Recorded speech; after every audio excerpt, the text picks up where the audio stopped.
Selamat malam teman-teman. Kita akan membahas mengenai 5 fakta berkaitan dengan deep web. Tapi sebelum itu saya ingin teman-teman menekan tombol subscribe dan nyalakan loncengnya untuk teman-teman mengetahui notifikasi video apa saja yang saya upload setiap hari.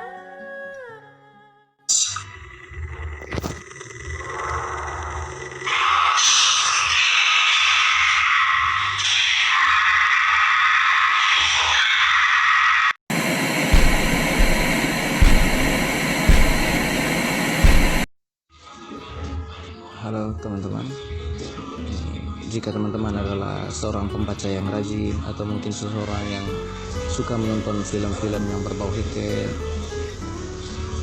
saya yakin teman-teman sudah tidak asing lagi dengan kata deep web atau dark web.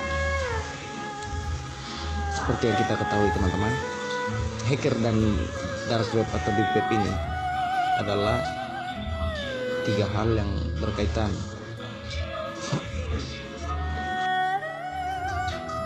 Baik teman-teman, mungkin beberapa dari kalian ada yang tahu bahwa baru-baru ini terjadi kasus pembobolan akun pengguna Tokopedia yang dilakukan oleh hacker.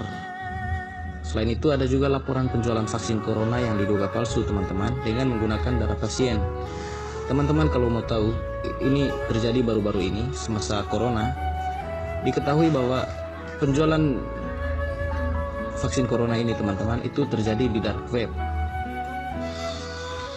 Sebagai sisi gelap dari kehidupan berinternet, kita tentunya perlu mengetahui teman-teman arti dari dark web. Oke, sebenarnya apa itu dark web teman-teman?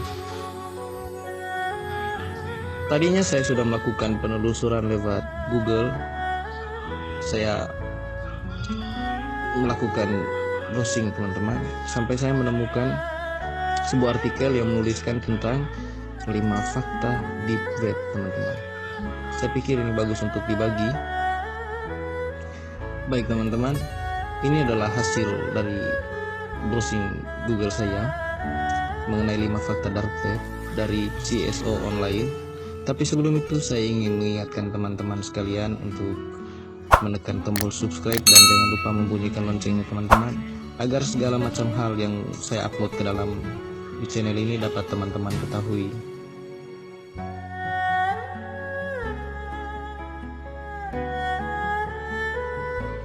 Apa itu dark web?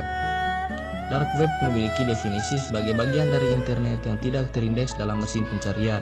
Karena itu aksesnya harus menggunakan Tor browser.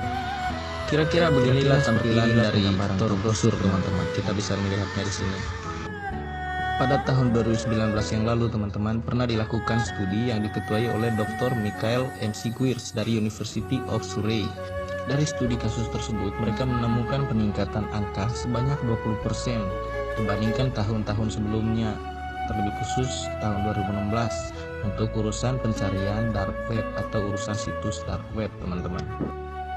Aktivitas di dalamnya. Sisi kelam dari dark web bisa membuat seseorang membeli data diri seseorang, nomor kartu kredit, obat-obatan, bahkan menghack komputer milik seseorang. Namun tidak semuanya ilegal.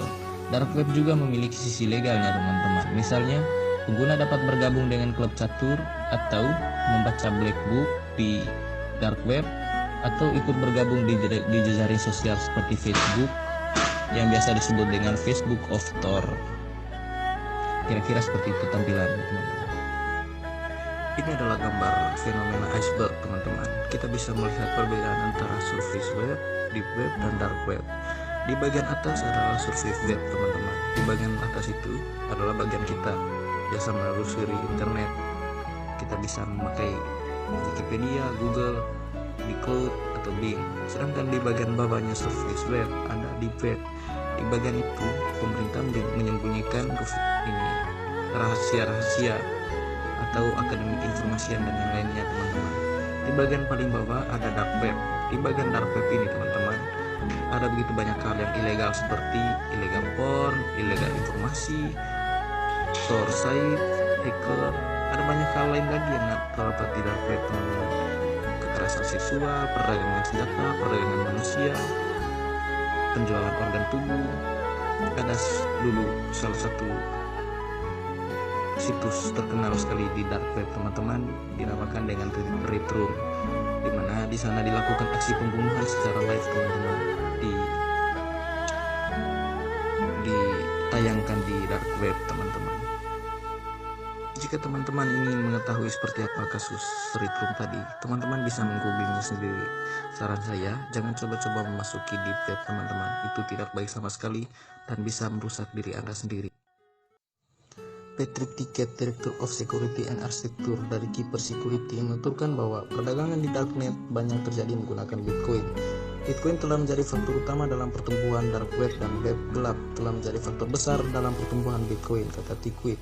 Hampir semua situs web yang gelap melakukan transaksi dalam Bitcoin atau varian tertentu, tapi itu tidak berarti aman untuk melakukan bisnis di sana, teman-teman. Anonimitas yang melekat pada tempat itu menarik para scammer dan pencuri. Situs web perdagangan gelap memiliki fitur yang sama dengan operasi e-retail, termasuk rating atau ulasan, keranjang belanja, dan forum.